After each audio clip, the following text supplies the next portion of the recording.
嗨，各位朋友，大家好，我是 MD 小江老师。现在暑假到了，你们知道什么最多吗？屁孩，什么屁孩？暑假所有的学生都在放暑假，所以大学生最多啊。身为发包王的我，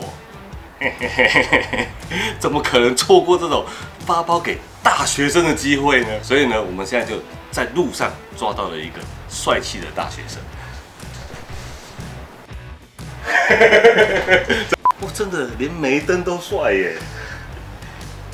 哇，太帅了吧！这个气场可以哦。好，自我介绍一下。大家好，我是文凯，然后我的兴趣是做模型，然后最近刚完成人生中第一个代工，我做了 NG 的电极，然后加了 GK 改套。哇，那文凯为什么会在这边？你知道吗？我也想知道，告诉我。第一个，我们阿志啊，最近想交女朋友。哦，所以他有时候心不在焉，在公司这样悠闲的晃着，这样不行的吧？他都不知道他这已经是中年危机了。你看我们在路上抓一个大学生，我们先来比一下模型技术。平喷不也是平喷？哦，没有问题。平手，我只会平分。但是这一次来之后，你可能会有大幅度的一个成长哦。那再来呢？你是什么专业？我是读日文的。我们 MAD 刚好没有日本市场，说不定以后你就开拓日本市场，做个模型，写个 email， 日本市场就开起来了。还有，我们在比年纪21，他是多少？31。我们再比一下这个每一个艺人都有这个他自己的特色。像阿志就是走这个纯真路线，那你看我们这什么风格？偶像风哦，我觉得这根本是日系偶像风还是韩系偶像风既然这么偶像，我就找一个这个驾驶员跟你比较像，江西洛，你有看过吗？没有。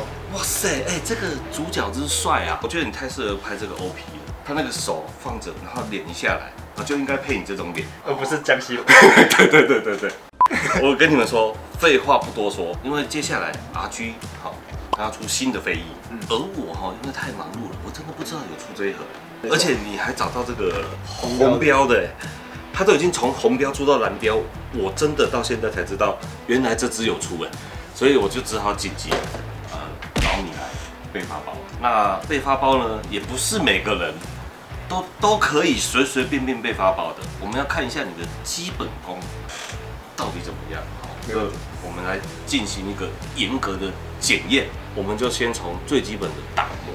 我先看看你的打磨的基本功。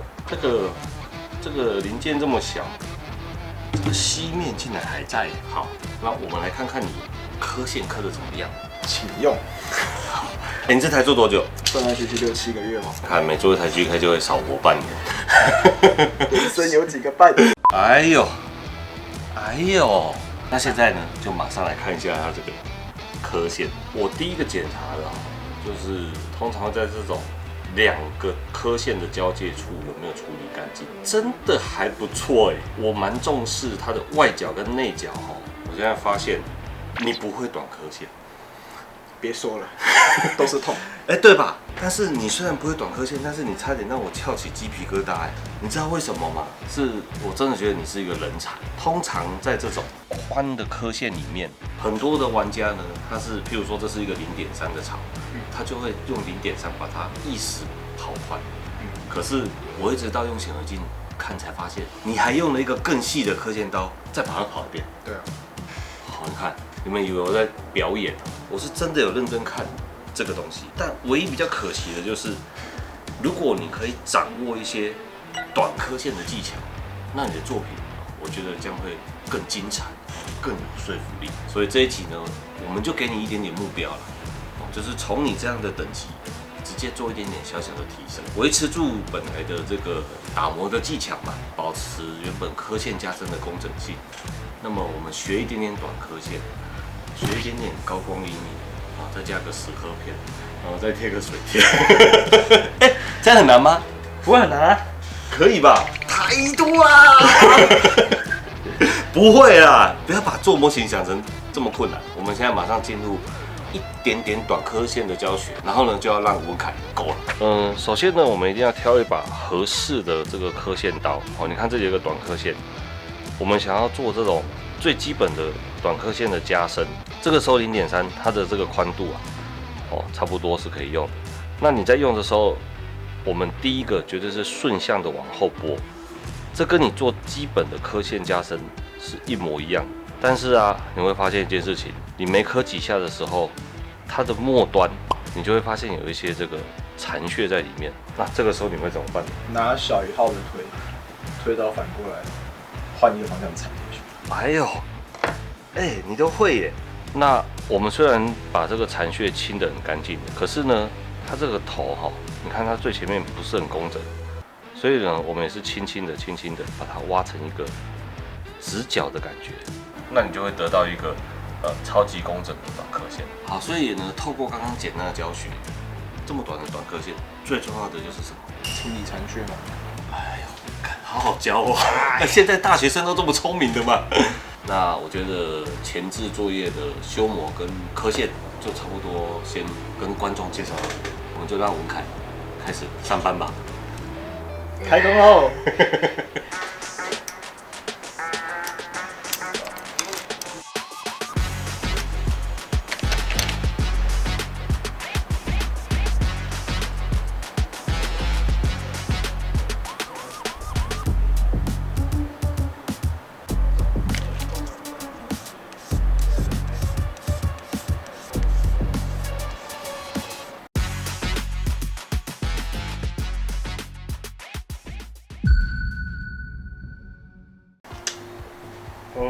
喂，什么表情？还 OK 吧？你这样让我等1个月，做这样有点好吓死我！我真的觉得 RG 哈144刻的这么细腻，改的这么好。我们现在就马上来看文凯你改了什么啊？跟观众介绍一下。没有问题。好，那头部的这边的话，基本上就是针对原本的造型，然后做结构的还原，包括会散热口啊，还有一些边线的部分，都是做加深的处理。最主要 RG 有个通病是，早期的 RG 其实都会有喜欢镂空，就是 V 字结构的部分，但是其实镂空会让它显得太粗大，所以我选择把它填掉，只用上0.15的刻线刀重刻。那胸部的话，除了基本的落差刻线以外，还要针对下方的驾驶舱盖，我把它锯成2份，在中间挖了一个宽槽之后，再塞入半圆的改套，然后在这一圈外围的部分其实都加了就是自制的刻线，然后还有一些胶板。那胸部侧边的话也是挖宽槽，然后塞入塑胶板的自制细节。那在肩膀的部分呢，就是用胶板把肩膀外围增大，让它跟身体的间隙不要这么明显，然后增加了短刻线以及类似卡板的造型细节。然后在上方的部分也是一样，挖宽槽，然后塞入塑胶板自制的改套。以上这些修改都是针对肩膀原本资讯量不足，还有让它的比例关系上更协调。那在手腕的部分，这样就是增加装甲的切割，让它看起来更精密。那在裆部还有裙甲的部分，就是增加了胶板，然后裆部延长，还有在裙甲上面新增一点刻线，还有短刻线。然后在底下的部分，因为会有骨架的穿帮，所以就用胶板自制了一个细节。那大腿这边就是仿类似 RG 出钢的方式，然后做装甲的切割。那在膝盖这个部分呢，首先把上方的膝面整个填补掉之后，会让膝盖视觉上更修长。然后在侧面用 AB 补土自制了一块细节，让它的棱角更加的明显。那小腿肚这边一样新增了一些刻线，然后到装甲正面也新增了短刻线，在背面有一样的细节处理。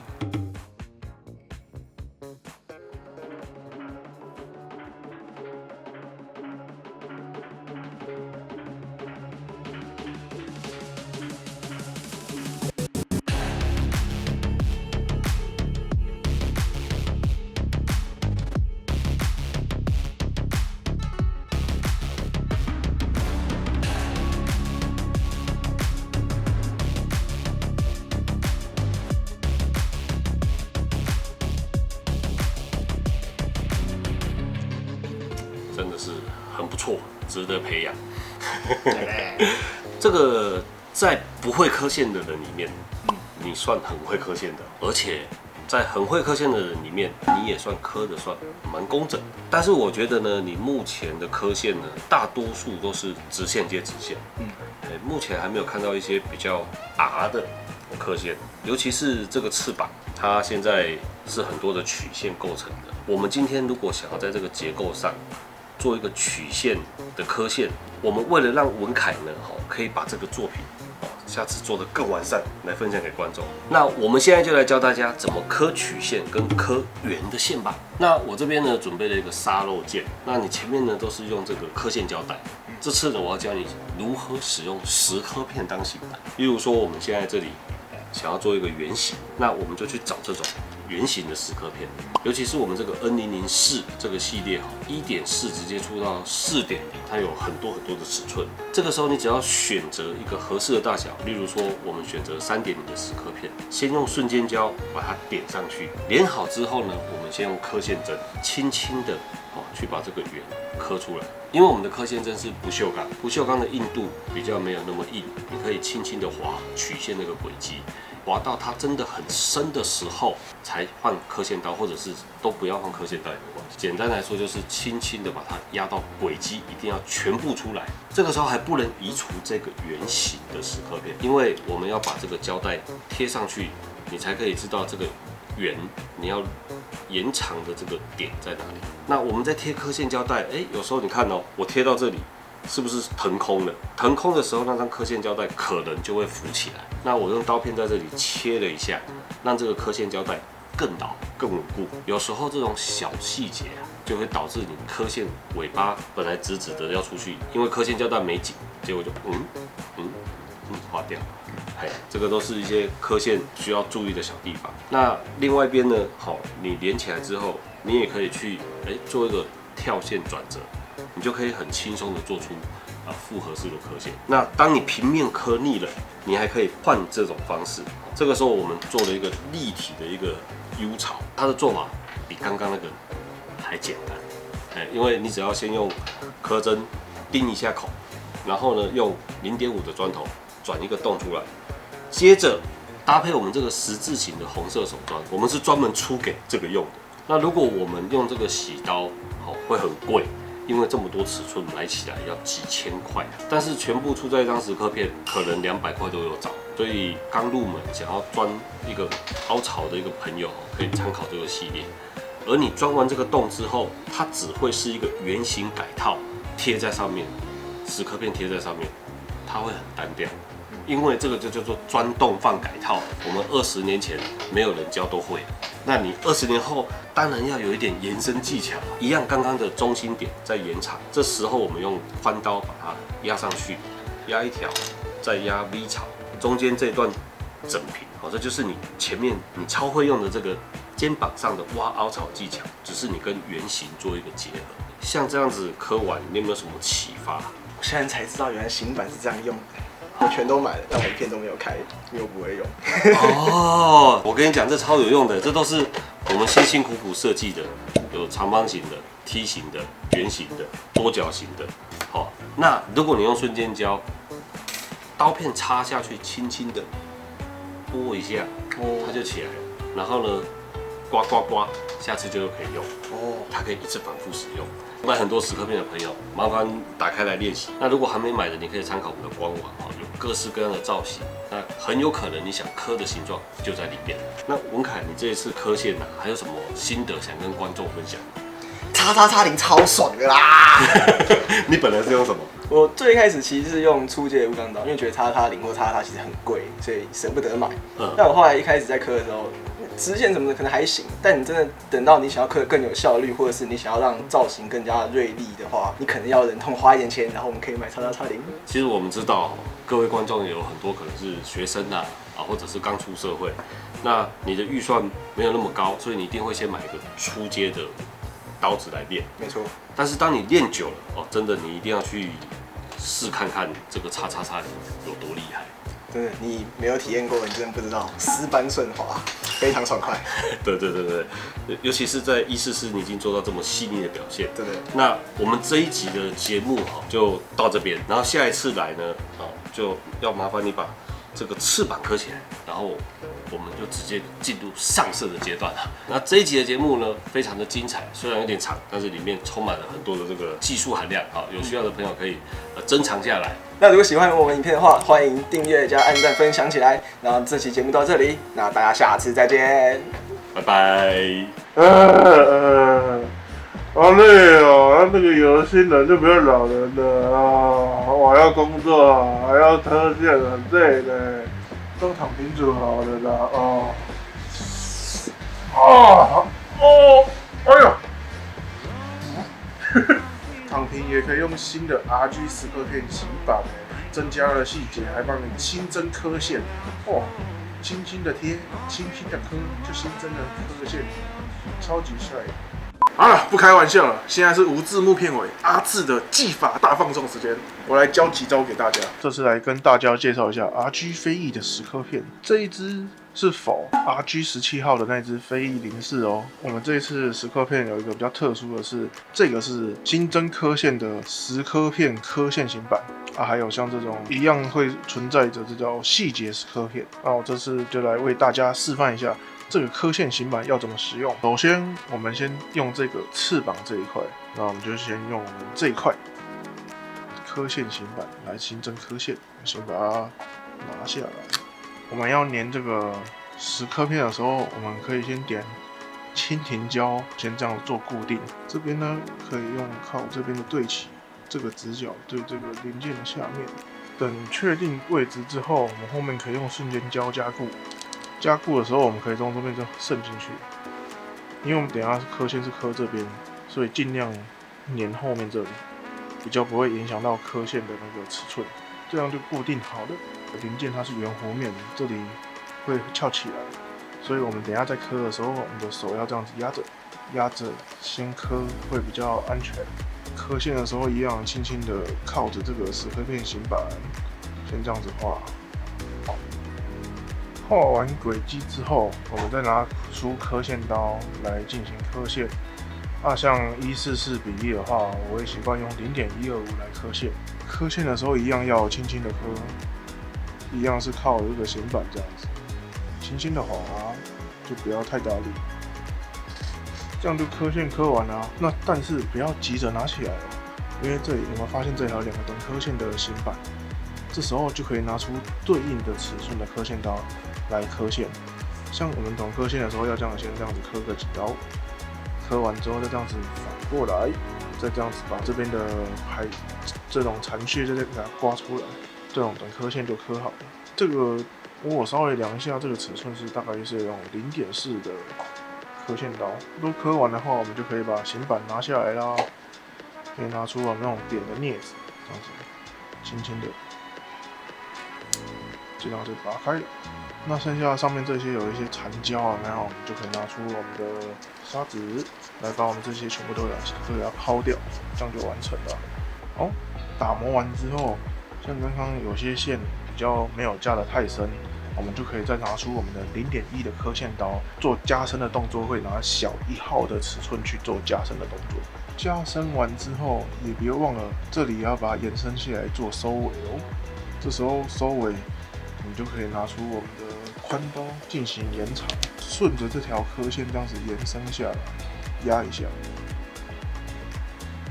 压完之后再反过来，把这个角用开，有没有？这样就有一个屑就出来了。修就开始依序按照468、1000纱布去把这些残留的瞬间胶都把它清干净，这样就 OK 了。再拿出这个刷子刷一刷，哇，超帅！原本全空白，这样子轻轻的跑一下就有线条。哇靠，超帅的！你看，点完墨线擦干净，超锐利，超分明。如果你有喷漆的话，这边就分个浅灰、中灰、白色。哦，这个零件就不得了了。来，跟你们讲，这个真的超屌的，曲面、直线一次达到位，他连那个短刻线都给你了。所以有兴趣的朋友，下方资讯栏手刀点起来呀！